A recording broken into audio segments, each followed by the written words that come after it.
Today, I'll be showing to you the infant bottle feeding.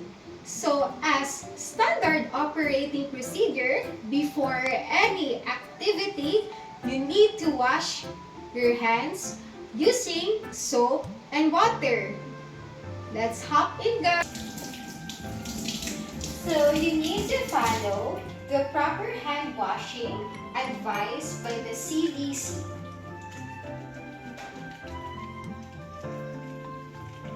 You need to properly wash your hands so that the infant or the baby won't get any infection from you.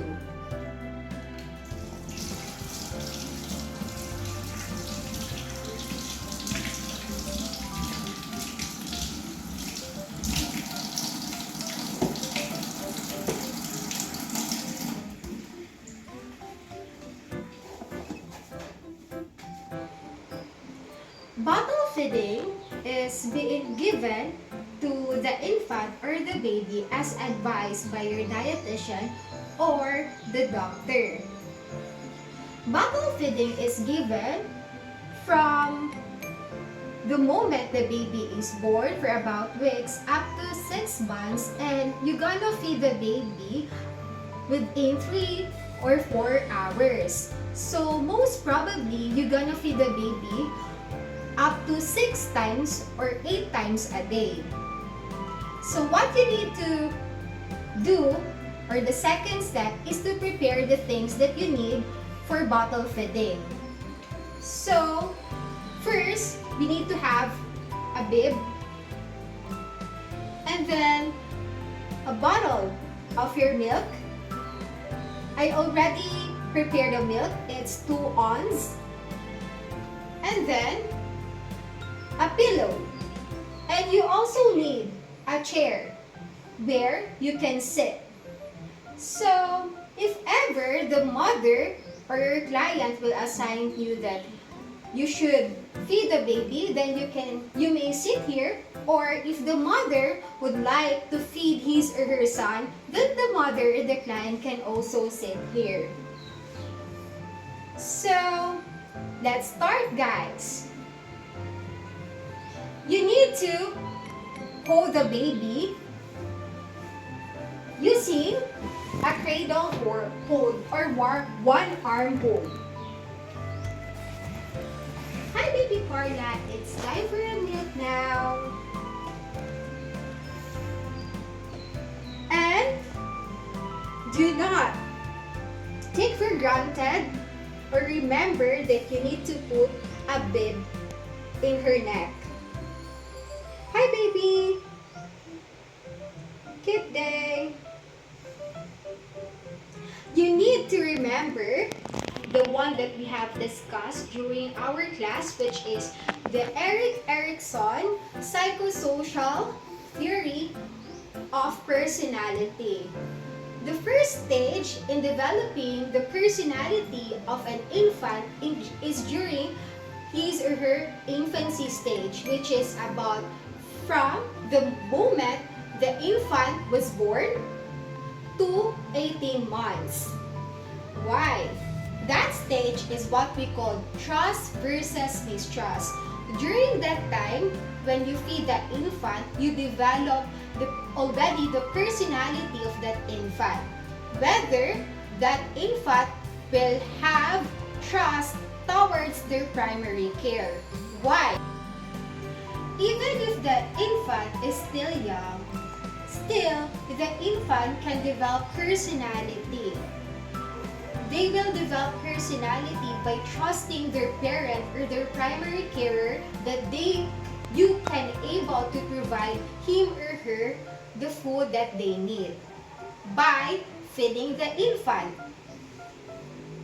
So you need to sit down comfortably in a chair, and do not forget about your feeding bottle. So, you need to remember that you need to check the temperature of the feeding bottle by checking it through your wrist.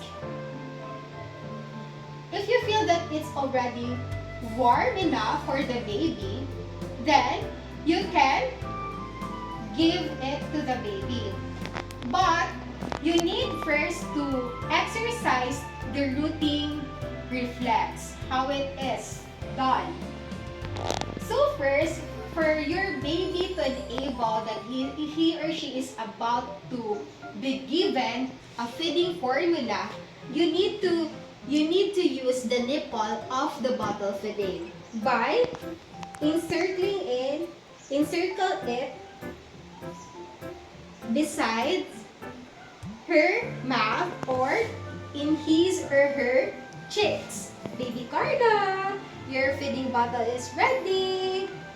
Okay, that's the moment the baby will know that he or she will about to receive his or her milk. So you will give 1 oz of milk formula to your baby, and after that, you're gonna put away the milk and then do the burping. So you can do the shoulder burping, the sitting up burping. You're gonna sit the baby on your one lap and you're gonna put the towel on your one lap and pat her in her back. Or you can do also the face down burping on your lap by putting the baby in a prone position, and then you're gonna pat her in her back. So do not forget that. Then if the baby is still hungry, you can give her another milk so that he or she can drink all of the milk that you have prepared. You can also use pillow in your lap because it will take 10 to 20 minutes to feed the baby. So I know it's kind of hard, especially if you will just hold the baby in your one arm. So you may support your shoulders by using a pillow and then feed the baby. Next thing is you need to provide instruction to the mother, or you must always remember that you need to pay attention during giving feeding bottle or giving milk to the baby.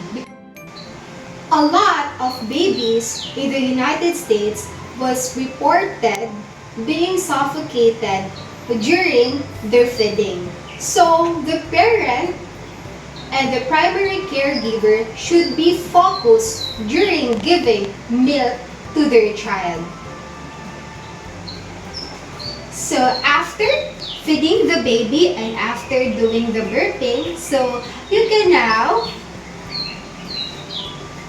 put the child in the bed because the child may be sleeping during and after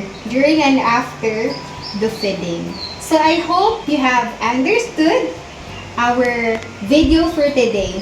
Thank you!